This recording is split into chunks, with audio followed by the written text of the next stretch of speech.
Сайн мэцхан үзэгчдээ оройн дөрвийн хас телевизийн мэдээллийн онцлог цаг мэдээллийн хөтөлбөр үзэгч та бүхэнд мэгмар гарагийн дугаараа хүргэж байна. Хүлээн авч үзсэн үү?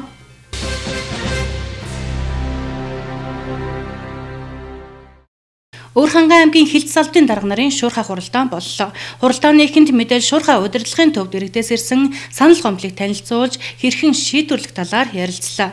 Мөн Монгол улсын төрийн албаны салбар зөвлөлөөс нийт төрийн албан хаагчдаар шалгалт авах тул шалгалтын бэлтгэл ажлын талаар мэдээлэл хийсэн юм а.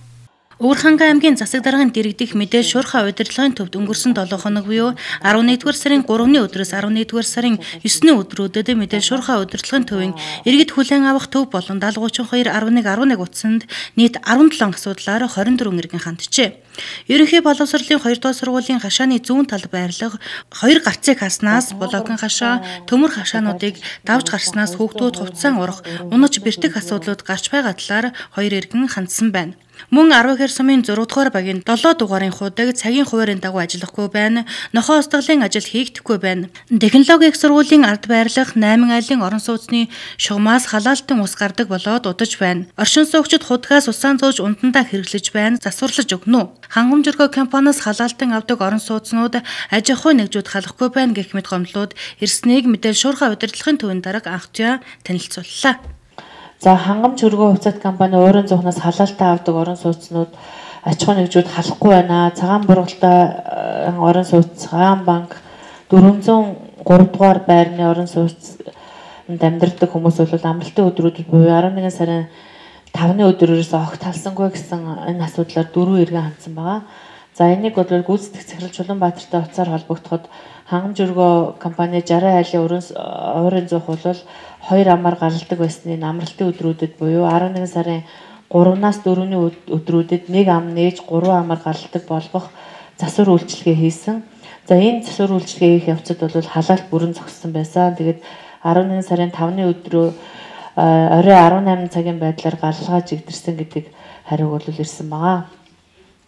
За зах дотор үйл ажиллагаа явуулдаг худалдааны төвүүдийг дулааны нэгдсэн шугамд холбох ажлыг хангамж хөргөө компани хийжсэн.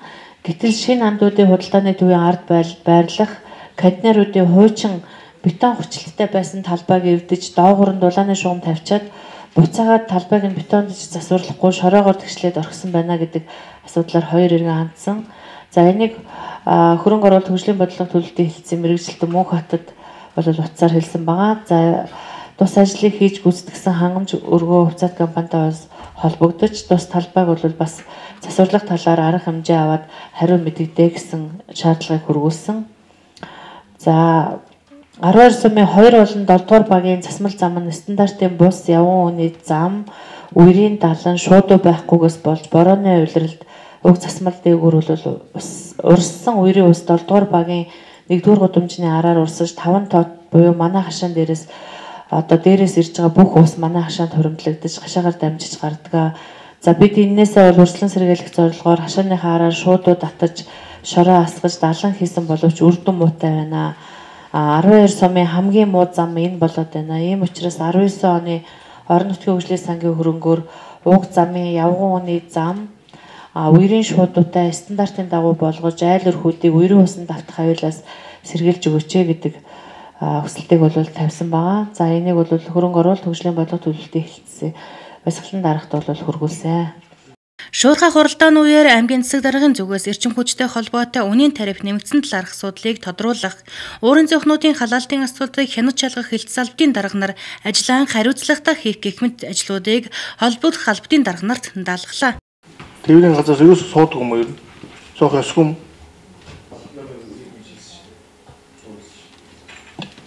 Төрүүчийн шуурхай дараа бас энэ төрийн үйлчлэгээний нэгдсэн төвтэй холбоотой асуудал ярих гал ерөөсөй байхгүйсэн. Төрийн байгуул юм уу биш юм. Хувийн компани. Саяны тэр нөөтийн баримтын тухай асуудал ч гэсэн энэ зөв шаардлага шүү дээ иргэдийн хувьд бол тийм ээ. Тэр ер нь хэвлэж өгөх ёстой шүү дээ. За отрын бүсээр явуулсан нь одоо цунараа. Аршаад Эрдэнэсандар орох гэсэн чинь дараа нь тухайд эзгөөсөн. Тэгээд тэрэн дээр хашаа ташин жил 2 орох шаардлагатай гэдэг энэ 7 хоног дотор өнөөдөр амттай засгийн шалгалтаас хамаараад цаг зуун гарах юм бол ясны хусын ягсхий байдалтай бэлтгэл хангаад хөдөөж онцрох гэдэг ярьж байна. Дашин жилийн мэдээлэл бол одоогоор олго ямар ч байсан Эрдэнэ сантайхан бол ерөөсөө манай малчдыг хөөгөөд За өөр цагдаагийн байгууллагын хүмүүстэйгээ яваад малчтын тээврийн хэрэгслийг дугаарыг усын дугаар хураагаад авчихсан гэсэн. Тиймэрхүү тодорхой мэдээллүүд байвал хөдөөж ахын газраас яг тэнд доторлж байгаа тийм хүний машин тэргийн дугаарыг аваад явсан, барьсан, эсвэл мөнгө төгрөг нэгсэн ийм тодорхой мэдээллүүд байвал та нар нэг отроор явж байгаа сомдынхан руу яриад нэг мэдээлэл өгөөч. Мөн өмнөх 7 хоногийн шуурхай хуралдаанаар шийдвэрлэгдээгүй байсан зарим асуудал шийдвэрлэгдсэн байна. Баянхонгор, Өвөрхангай аймагуудад засгийн газрын хэрэг эрхлэх газрын төлөөллөлүүд Монгол улсын төрийн албаны салбар зөвлөлөөс нийт төрийн албан хаагчдаас шалгалт авах тул шалгалтын бэлтгэл ажлын талаар аймгийн засаг даргын томьёон газрын дарга мэдээлэл хэллээ. За өмнөх өдөртөмжөөс өөрчлөгдсөн юм хоёр маягт байсан шүү дээ. Нэг нь төрийн захиргааны байгууллагын үйл ажиллагааны үр дүн үнэлэх тийм ээ нэг маягт. За тэгээд ардлын хоёр дахь нэг маяг хоёрдугаар хасралт нь төрийн жинхэнэ албан хаагчийн үйл ажиллагааны үр дүн мэргэжлийн төвшин үнэлэх гэсэн ийм хоёр маягт байсан. За тэрний эхний маягтан дээр нь жоохон өөрчлөлт орсон байлээ. За тэр нь юу гэхээр нөгөө байгууллагын тухай мэдээлэл. Тэгэхээр энэ мэдээллүүдийг манайхан аваад өөрсдөө бэлтгэсэн байна. Excel-ийн файлаар бэлдээд нэгдүгээрт Excel-ийн файлыг дээр юун дээр группээр тавьчихсан. За тэгээд нөгөө залгуулад нөгөө байгууллагуудыг чинь үнэлэх нөгөө юунууд ч орж ирж байгаа шүү дээ тийм ээ. Тус шалгалт нь 11-р сарын 19-ний өдөр болох бөгөөд нийт төрийн албан хаагчид оролцох юм. Шалгалтандаа сайн бэлтгэхийг аймгийн засаг дарга анхаарууллаа. Мөн энэ сарын 15-нд манай аймагт 8 байгууллагыг шалгах зорилготой авилгатай тэмцэх газрын шалгалт ирэх ажээ.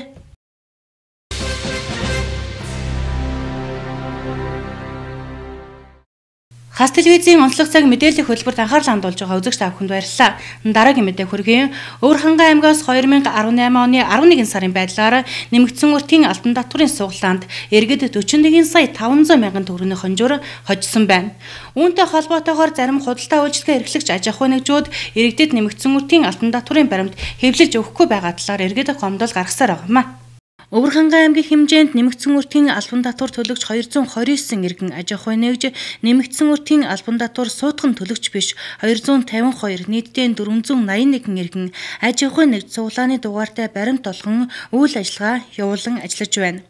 Аймгийн хэмжээнд 2018 оны байдлаар 1-р сард 116 азтан, 2-р сард 86 азтан, 3-р сард 102 азтан, 4-р сард 102 азтан гэх мэт сар болгон азнууд тодорсноос нийтдээ иргэд 41 сая 500 мянган төгрөг хожсон байна.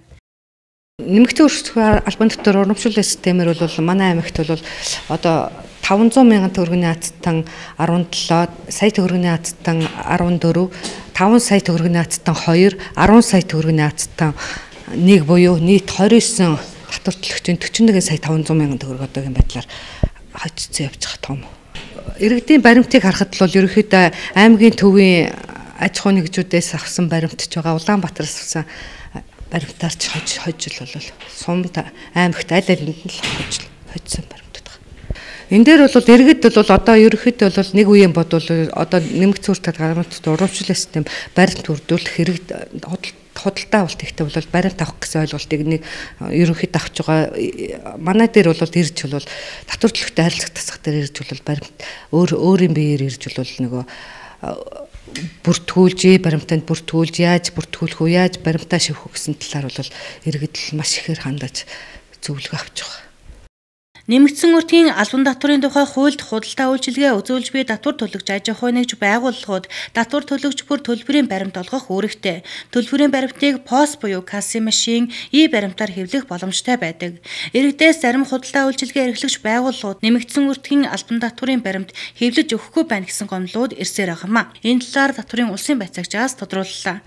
Хууль маань хэрэгжээд 3-4 жилдээ явж байгаа. Тэгээд бол манайхаас бол нөөтийн талаар бол хангалттай суутгах төлөгч суутгахч гэсэн одоо суутгахч гэж нэмэгдсэн өртгийн албан татвар уу суутгахч татвар төлөгч гэж байгаа шүү дээ. Тэрийг бол хангалттай сурталчлаа явж байгаа. Одоо нөгөө сая 18 оны одоо нөгөө тусгай зөвшөөрлөөр согтуурлах хундааны тусгай зөвшөөрөл дээр энэ дэлгүүрүүд буюу тусгай зөвшөөрлөхөд бол заавал нөөтийн баримт хэвлэж өгөх ёстой гэсэн шаардлагыг тавиад энэ дагуу бол маш их татвар төлөгчд буюу аж ахуй нэгж иргэдүүд хорооллын дэлгүүрүүд бол энэ системд бол их хэмжээгээр холбогдоо явж байгаа. Ямар арга хэмжээ авах вэ?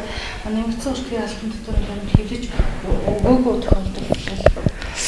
За хуулийн дагуу бол одоо хэвлэж өгөөгүй гэсэн гомдол ирсний дагуу бид 70-32-11-11-1812-88 гэсэн утаснуудад ирсэн гомдлын дагуу бол одоо бол шаардлагыг бол бүх аж ахуйн нэгж иргэдэд бол 3-4 удаа шаардлага тавьсан байгаа. Тэгэхээр бол одоо зөрчлийн тухай хуулиар бол торгуулийн арга хэмжээ аваад явж байгаа. Торгуул нь хэдээс ирсэн? Аж ахуйн нэгжийг бол сая 500, иргэн буюу хувь хүнийг бол 150 мянган зөрчлийн тухай хуулиар 150 мянган төгрөг торгож явж байгаа. Анх иж бүрэн програм машин тавихад 1,500-аас 2 сая төгрөгнөөс эхлээд үн ихтэй байсан. Харин одоо олон компани хэрэгжүүлж ирснээс хойш харьцангуй үн бурсан байна. Тиймээс аж ахуйн нэгжүүд болон худалдаа үйлчилгээ эрхлэгчид иргэдэд нэмэгдсэн үртийн баримтыг олгож байхыг хүсэж байгаамаа.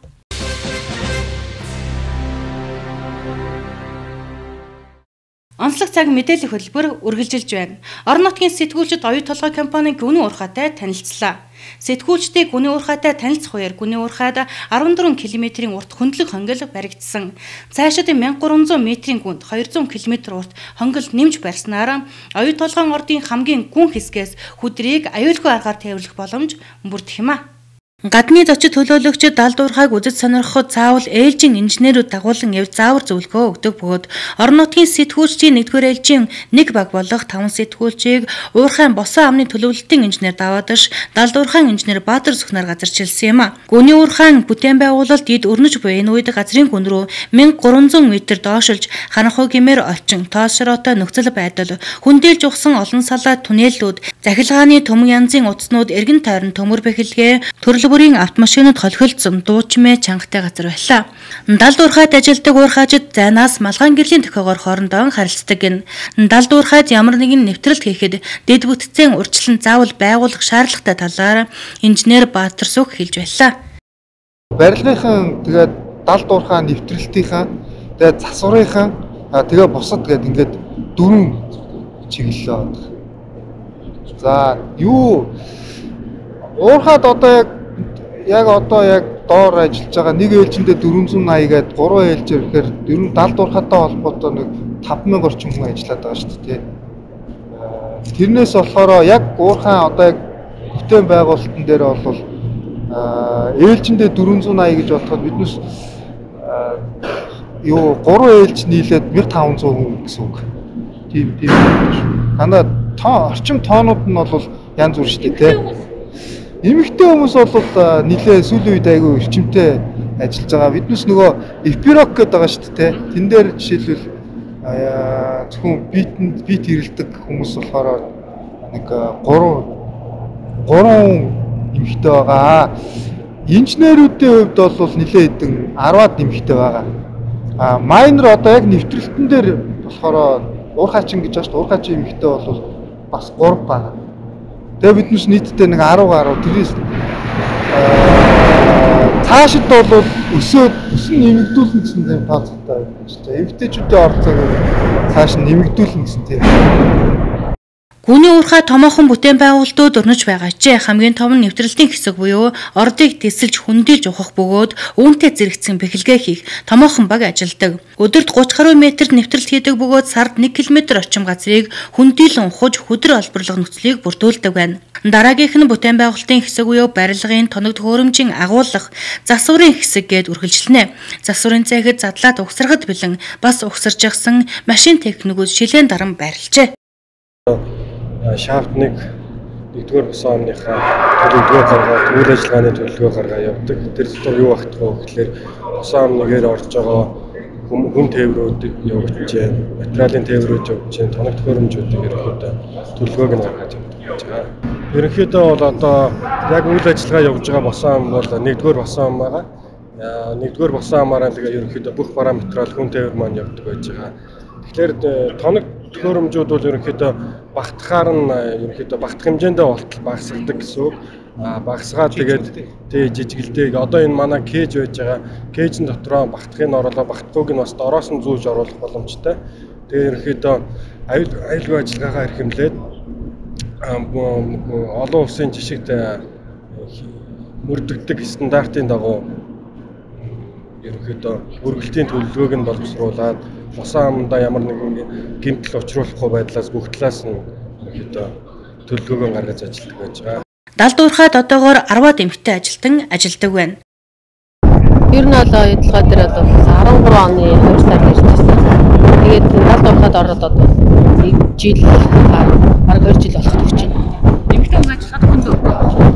Нэг айхтар тийм хүнд гэж би бүлээж авах шүү дээ. Өөртөө ер нь хүндтэй орнолтой мэдээж иргэний урахад тоош ороотой юм. Нэг ээлжиндээ бол яг манай компанид орох 2 байдаг. Нөгөө 2 ээлжиндээ ч гэсэн нэг юм болсон 2 ч байна. Энэ үед яг ямар ажил үүрэг үүсдэг вэ? Автын цэглаач. Одоо энэ гүний урахад явж байгаа сэндвикийн хариуцсан сэндвик компаниас хариуцсан машины цэглаач хөрөмжийг ажиллаж байна. Аюулгын зүгээс бол бас гоё харж үздэг шүү дээ. Адаглаад л одоо гүний урахад зөндөө олон ирчүүдтэй ажиллаж байгаа. Бидний 0 тэгээ ариун цэврийг тусад шийдээд өгсөн. Манай компаниас болохоор ч бас зөндөө их харж үздэг ч байна. Гол бахархал юу гэж үздэг вэ? Би энэ гүний уурхад Монголынхаа гүний уурхад хамгийн анхны анхдагч эмэгтэй уурхаачдын тоонд орж ингэж ирчүүдтэй мөр зэрэг ажиллаж байгаадаа их баяртай. Сэтгүүлчид бид гүний уурхайн офисын хэсэг ажилчдын цайны өрөө хорогдох байр гэд хэд хэдэн объектор орлоо. Уурхад өдөртөө 600 гаруй ажилтан ажилладаг. Аюулгүй ажиллагааны зааврын дагуу аюулын дохио буюу содон үнэр үнэрсэн тохиолдолд уурхад осол аюул гарчээ гэж ойлгоод ажилтнууд хорогдох байр руу явах ёстой. Хорогдох байр гэхэд 3 хоногийн цэвэр агаар ус гээд шаардлагатай зүйлсийг нөөцлсөн байна.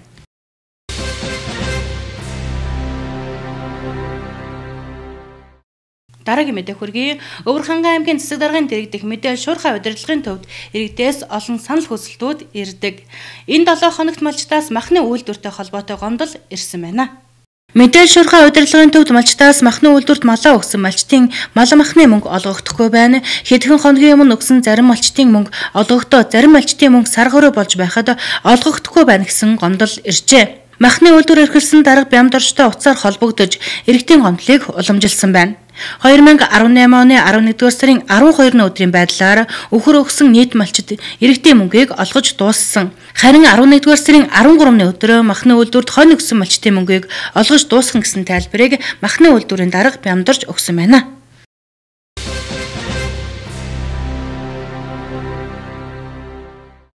Онцлог цаг мэдээлэл хөлбөрийг үзсэн үзэгч та бүхэнд баярлалаа. Маргааш өдрийн энэ цагтаа эргэн уулзлаа түр баяртай.